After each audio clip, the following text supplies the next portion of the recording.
राशिद अपने काम के लिए मुझे एक सुनसान जगह पर ले गया।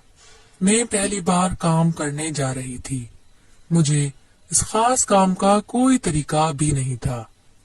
जब मैं उस जगह पहुंची तो राशिद ने कहा, तुम आराम से इस घने दरख्त के साथ टेक लगा के बैठ जाओ। मैं आराम से बैठ गई तो वो मेरे ऊपर।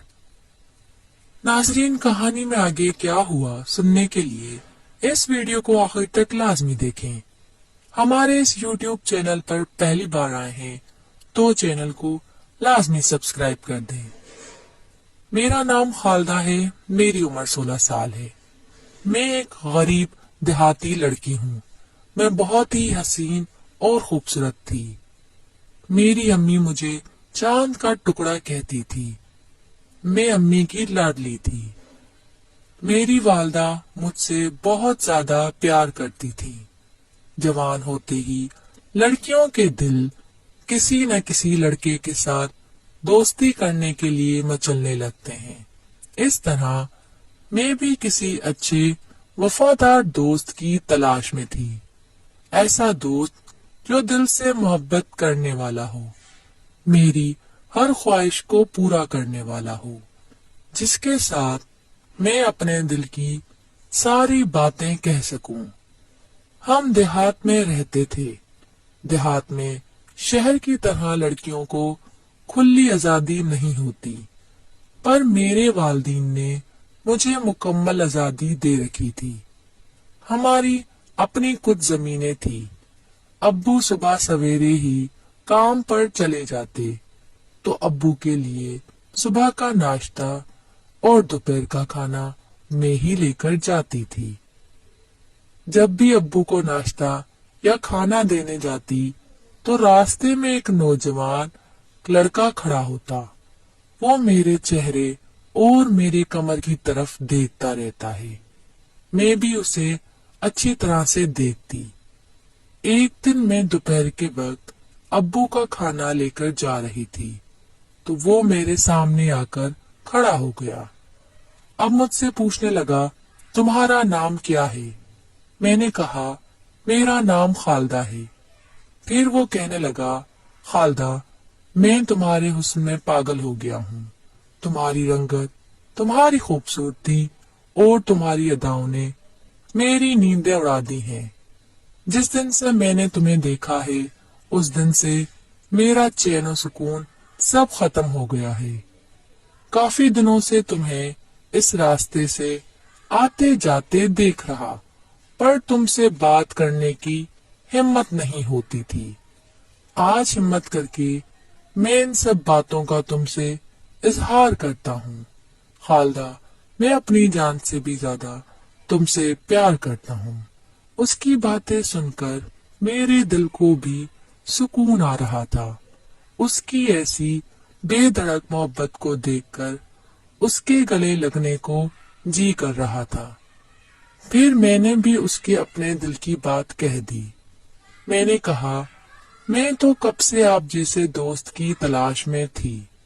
मैं भी तुमसे मोहब्बत करती हूँ। ये सब बातें कहते हुए मैं शर्मा रही थी। फिर मैंने कहा, मुझे जल्दी है और अब्बू के लिए खाना लेकर जाना है। कल मिलेंगे। तो वो कहने लगा, कल क्या, अब तो हर रोज मिलेंगे। मैं मुस्कुराती हुई चली आई। वो भी मुस्कुरा रहा था। अब्बू को खाना देकर घर वापस आई तो उसी के ख्यालों में गुमसुम रहती। दूसरे दिन जब मैं खाना लेकर जा रही थी तो राशिद फिर मेरे रास्ते पर खड़ा था। मैंने कहा, राशिद, अगर हम दोनों को इस तरह मिलते हुए किसी ने देख लिया तो मेरे लिए बहुत बड़ा मसला होगा। फिर तो मुझे अब्बू घर से बाहर निकलने भी नहीं देंगे। फिर हम दोनों इस तरह मिल भी नहीं सकेंगे। उसने कहा, तुम फिक्र न करो। राशिद ने अपनी जेब में हाथ डाला और एक छोटा सा मोबाइल निकालकर जल्दी से मुझे थमा दिया और कहने लगा, जब तुम रात के वक्त अपने कमरे में सोने लगो तो मुझे मिस कॉल दे देना। मैं तुम्हें कॉल करूंगा और खूब बातें करेंगे। जल्दी से मैंने उस मोबाइल को अपने सीने में छुपा लिया। फिर मैं चली गई। रात को जब अम्मी और अब्बू सो गए, मैं भी अपने कमरे में चली गई और अपने बेड पर जाकर लेट गई। मैंने फोन निकाला और राशिद को मिस कॉल दी। फिर फौरन ही राशिद की कॉल आ गई। ऐसे लगा जैसे वो मेरी मिस कॉल के इंतजार में बैठा था। मैंने फोन ओके किया और राशिद के साथ बातें करने लगी।